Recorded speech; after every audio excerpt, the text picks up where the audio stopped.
So ang batang balintong unsa man ni dong nag-exercise baka unsa man imong gihimo diri anya. Ate. Yes. Goes round and round. Panay ang sayaw niya eh. Ay baby.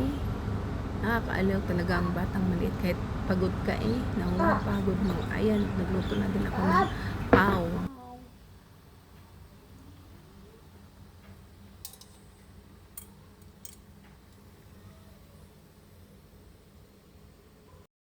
At last, nakabili din ang aking asawa ng tong bang tawag dyan or handle para pang pangkapit sa pag nag-i-steam ka.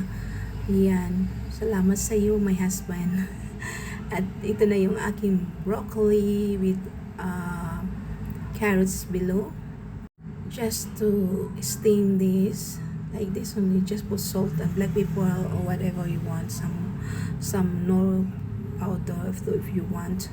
So if you know that it's already cooked your veggies, so you just add on the prawns kasi madali namang maluto yung prawns, diba? So ganyan lang guys, kabilis. So meron tayo ditong sesame oil, sesame seed, at saka onions, dried onions. So, yan. Ipohos mo lang yung dyan para lumasa siya, para mawala yung lansa ng ating seafood. Yan. Ang bilis lang talaga. Sobrang sarap niya at saka healthy pa, diba? Ako'y inyong pagpasensyahan na guys pag ako'y nabulol-bulol, okay? Kasi ako'y talagang sinait ko ito guys para hindi naman masayang yung sesame seeds natin at saka sesame oil natin, diba? Mahal din kaya yun. Kaya nilagay ko na din yan. Talagang yan ang magluluto ka. Talagang kailangan marunong kang magsaid, magpasensya. Yan lang talaga. Nagbo-voice over ako. Tapos yung baby ko nandito sa likuran ko. At ito pala guys, lang, simple lang. 2 banana na smash ko. Tapos, ni-smash ko siya, tapos nilagyan ko siya ng instant oatmeal, at saka naglagay ako ng pure honey, mga 1 teaspoon.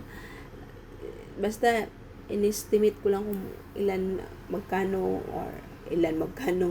ilang cups, walang measurement, hindi ako mahilig mag-measurement, pag nandiyan na silang, ay nako, nagmamadali ako magluto.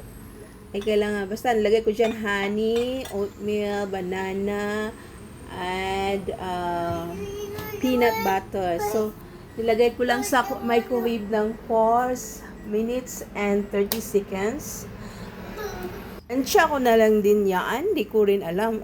Basta kung maluto siya o hindi, nasa sa kanya na yan. Basta nilagay ko siya dyan. So, before si ate kakain ng kanyang meal, kanyang rice, ay kumakain siya ng prutas like pear and cucumber. So, yan, kumain na siya ng prawns and broccoli with carrots and rice. And si Dala naman ayaw niyang kumain daw ng dinner kasi busog siya. So, nag-dessert na lang siya. Yun nga, healthy dessert. Yan. Kasi wala siyang sugar, but may honey siya, but pure honey. Okay guys, binili ko pa yan galing sa Pinas. At naman, ito naman si baby, nakatingin kay Miss Richelle, ay walang katapusan. Ganyan siya guys. Talagang pero may limit din guys kasi hindi pwede sa mga bata manonood ng matagalan. Okay guys, maraming salamat sa inyong mga walang tigil sa panonood ng aking mga videos.